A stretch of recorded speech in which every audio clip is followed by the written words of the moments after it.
Hello and welcome to another Overpaid Over the Bar video with me, Anthony, looking back at game week 24 and ahead to game week 25.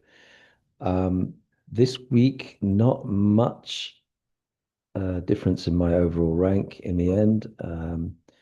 I scored 61 points. I fell, the rank fell to 25k.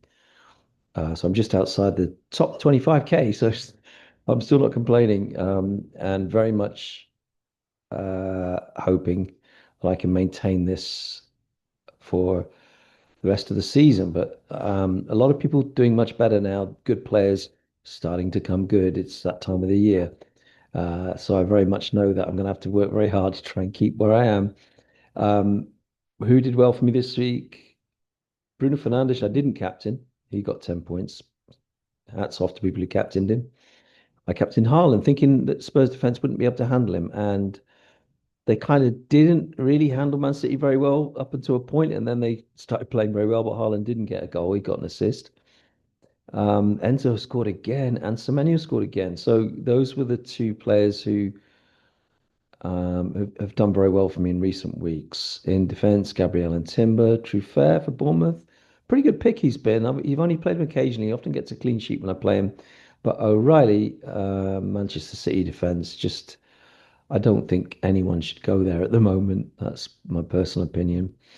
Okay, on the bench, I didn't have much, and my squad is looking a bit thin because an injury to Bukayo Saka means that I really have been forced into making some early transfers this week. I say forced, I mean, I could have waited, but the price falls and rises mean that I would be losing a lot to delay these transfers until later in the week. So I'll show you the transfers I've made later. We've got a breakout player in the overpaid over the bar Champions League places. Freddie Speak has moved into second place with a score of 88. And he doesn't, Freddie often leaves his team for a few weeks. Credit to him that he's not as obsessed with it as we all are. And he'll come back. And with the new system, actually, it favors players like him because it gives you lots of transfers when you haven't been around for a few weeks. So he comes back, makes four transfers. I think they were all, free transfers.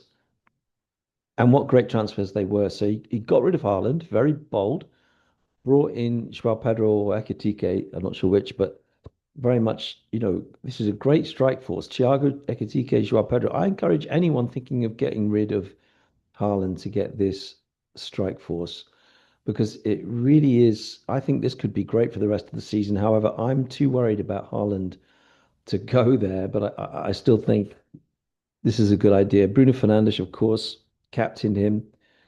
Mukiele got 9 points. Mukiele owner is very happy.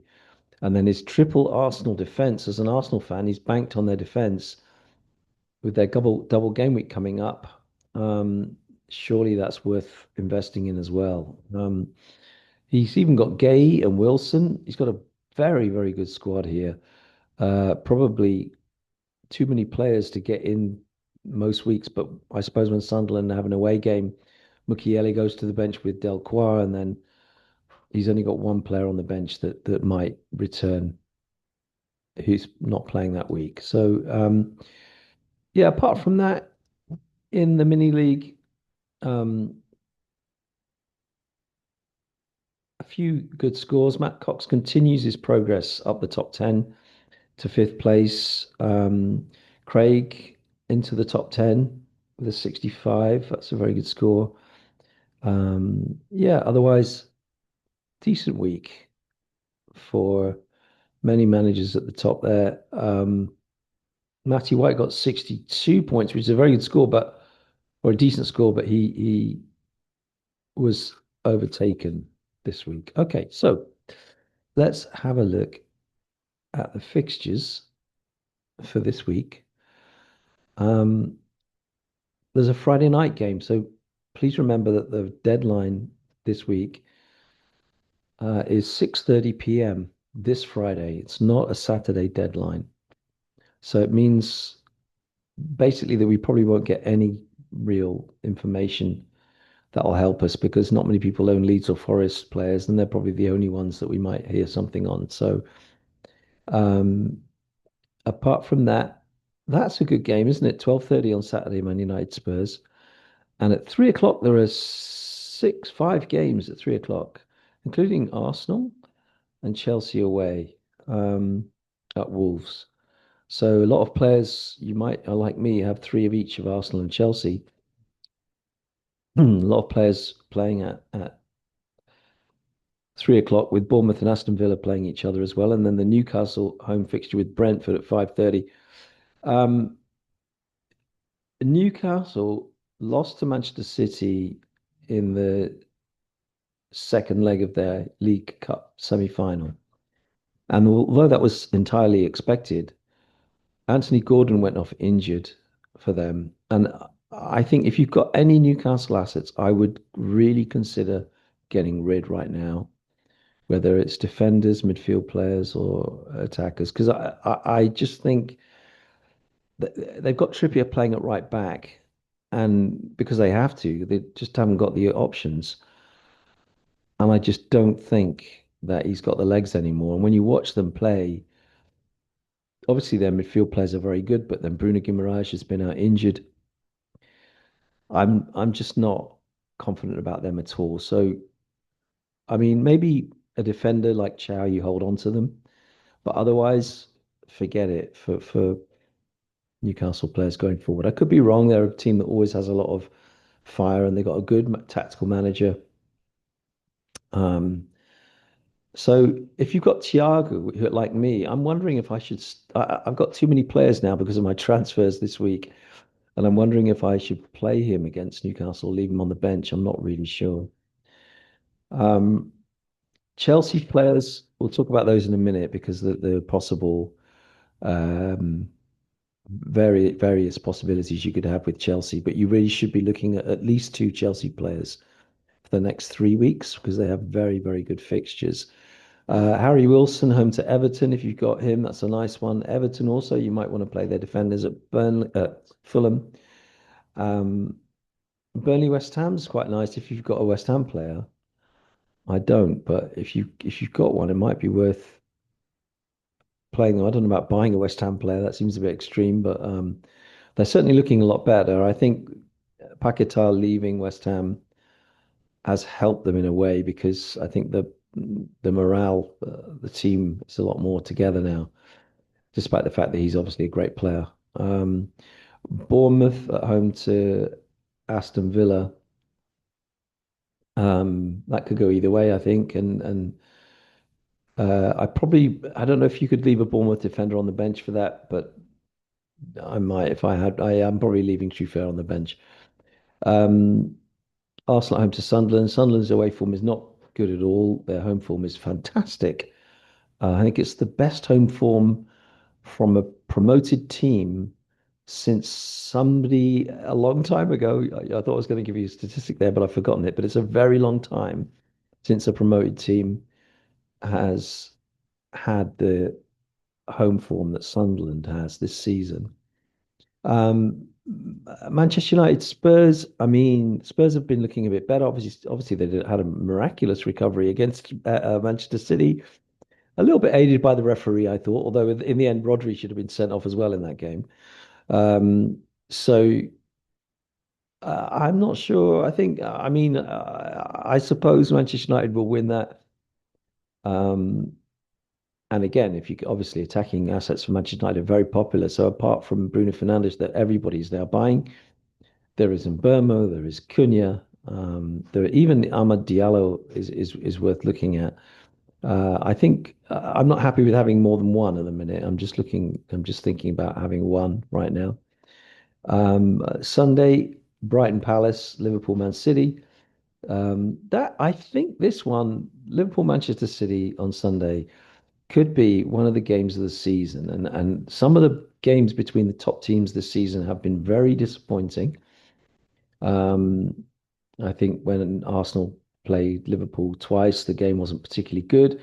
When Arsenal played Man City at home, it was pretty good, but not great. And I think this one could be the one because Liverpool are a very good team when they're on their game attacking wise, and they're a bit leaky defensively. And Manchester City are exactly the same. So I think you could be looking at a 2-2 or a 3-2 or something like that for this game. So um, I would I would say don't rest anybody from either team if they're in attack. But if they're in defend, if you've got defenders from either team, I'd be a little worried about playing them for this game. Okay, let's just look at Chelsea. I said I was going to look at Chelsea because they are the team that most people are looking at the minute. So you've got several options here. Sanchez is still 4.9 in goal. Chalobah's very popular transfer in this week. He's probably the best defender to get. He's cheaper than Cucurella and probably likely to score more points. Gusto and James just aren't reliable in terms of starts because they interchange. In midfield, Enzo Fernandez has been a very good pick for anyone who got him, and he's still only 6.8. It's not a high price for a player that's on penalties when Cole Palmer is not on the pitch and generally gets into the box at the right time, arriving to score, even though he doesn't spend a lot of the game in the box. He seems to be there when he needs to be. Um, I don't recommend Caicedo. Esteval's back from Brazil. He couldn't play last Saturday because of a personal matter. He had to be in his home country. And Cole Palmer, I looking at him play, he's getting a bit more football in the Premier League. He's played 90 minutes last weekend and may very well play 90 minutes at Wolves. But I just don't think he's playing as well as he used to. And I just wonder if he shouldn't just give up and have surgery for a while, you know. Obviously Garnacho had a nightmare, so he's not likely to start. So the forward line is probably going to be Estevao. Uh, oh, Neto's doubtful. Why is Neto doubtful? I didn't know that. I didn't knock. I don't know. So Gittins might start instead of Garnacho. I mean, it could be that Rossini's worked with Garnacho and told him to cover his flank better than he did in the previous game where West Ham tore them apart, and we don't say that very often in the first half. Um, Aaron Wan-Bissaka and Bowen completely destroyed Garnacho and Hato at left back. Um, so Mudryk is still a Chelsea player. I didn't know that. Sorry, excuse me. I had no idea Mudryk was still a Chelsea player. Suspended, unknown return. Oh, he's suspended for. Yeah, okay. Sorry. João Pedro is in last week's video, I said buy João Pedro. Now I couldn't buy João Pedro without taking a hit.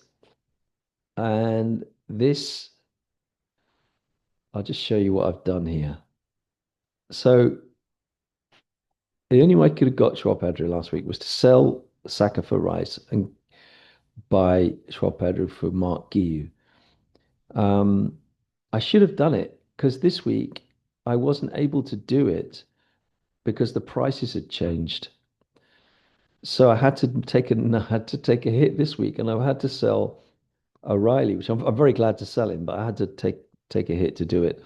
So I've sold O'Reilly, brought in Renildo of Sunderland, who's like 3.8, and then brought in Joao Pedro. So I now have three Chelsea players. Um, and I think for me, these are the optimum three. I think there are arguments for other players, but for me, they're the optimum three. And the next three games, let's just check the next three Chelsea games again.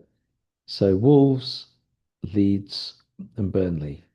Okay, two home games, Leeds and Burnley, and away at Wolves. Now the fixtures don't come much better than that, and you'd assume that one of those games at least would be a clean sheet, and they'd score in all three of them. Of course, it doesn't always go the way you expect, but I'm hoping that Joao Pedro will deliver for me this week, and so I have made him captain this week. Um, I may change my mind. I certainly don't want Haaland at Liverpool, and I much fancy Liverpool more than Manchester City in that game. Wilson's too risky. Enzo is a good pick too, but there's a possibility he doesn't get any attacking returns. And of course, Bruno Fernandes is a great pick. So really, it's between Bruno Fernandes and Joao Pedro. And I'm thinking that most people will captain Bruno Fernandes this week. So I'm just gonna go with Joao Pedro because I really have a sense that this guy is on fire, loves playing for the manager, and I just think he's a little bit underrated. I think people don't realize how good he is as a player because he had that patch early doors this season where he wasn't returning for a few weeks. I think people are not totally sure about him in terms of, but I mean his price is 7.4 now. I mean that's just a steal for a player that plays for a top club and scoring goals. Now I did argue at the start of the season that he wasn't a good pick because I thought that Delap would deny him minutes, but I really don't see that now. Delap has not proved to be. I don't think his football skills are at a level where he can command a place in the team regularly. And I think Joao Pedro will always play whether, start. I think he'll start all these three games coming up. Um, okay, so Arsenal have decided for us basically who to pick. There's really only four picks for me. There's either Raya in goal or Gabriel Timber and Rice. So you either go with Rice and two defensive players, or you go three at the back. You could also go Saliba, I suppose, but I think, yeah, he's not as likely to get attacking returns as these two. So I don't see why, if you go Saliba, you wouldn't go these two. Um, and their double game week has now been confirmed. So Wolves also have a double game week. I can't see myself getting any Wolves players, but I suppose the best one to pick is definitely Mane. If you're going to get a Wolves player, it would be Mane for next week. I don't like Darlow. I have to get rid of him. Otherwise, I'm looking at my team. I've done this a few times in the season where I thought, looked at my team and gone, yeah, they're set now for a few weeks. Um, and they might not be. But I'm looking at the attacking players. My biggest worry now is who to bench because I don't really want to bench Thiago for this fixture. I need to move him to first sub if he's going to be on the bench as well. But um, it's a little bit of a toss up for me. Thiago over, let's say, Harry Wilson. But these are all such good picks. I mean, arguably Haaland and Semenyo are not great picks at Liverpool, but you can't leave them out. Um, so I'm thinking that's my only worry now is I have eight good attackers. But my idea in the next few weeks is to at some point bench boost. So I can pick a week when everyone's got a good fixture and bench boost, but then I would need good defensive fixtures as well. So I'm looking for the right combination. It might mean another transfer, but I'm looking for the right combination for a bench boost in the next few weeks. I still don't really know exactly when I'm going to play my wild card, when I'm going to use a free hit or a triple captain. And it very much depends on the next 2 or 3 weeks because as the way it's going, it does seem that around game week 31, you can begin to start thinking about wildcarding. So I'll look at it a bit late. I don't like to look too far ahead. I know very good managers do that, and they're better managers than I am. But I just prefer to sort of do it week by week. So if you're looking for that, I'm probably not the best person to look at. But anyway, um, yeah, my overall my game week, sorry, my invitational leagues ranks. I'm second in the Exeter City Supporters League by 1 point, and this league has decent number of players in it. How many players in it does it have in it? 74. There's 74 players in it. position two in that league. So I've won it before. I won it in 2020. Um, but it's always great to win it, especially as not everyone here is a real Leicester City fan. I mean, the person ahead of me has West Ham as their fan league. Although they're not in many other mini leagues, so there must be some extra City connection there. Maybe they're a real fan. They just chose West Ham because they have to choose a Premier League team. I don't have a Premier League team, so I never choose one. But we got a team called Grecians in third, so it's a genuine league in terms of having Exeter City fans in it. Um, but it would be really special if I could win that this season. I mean, we'll see. I don't know. There's a long way to go. There's a very long way to go. Game week 24, that's 14 game weeks left. Um, as we speak. So let's hope that everyone's teams get better this weekend. I hope you get a green arrow. I hope your team wins. And good luck. See you next time. Bye bye.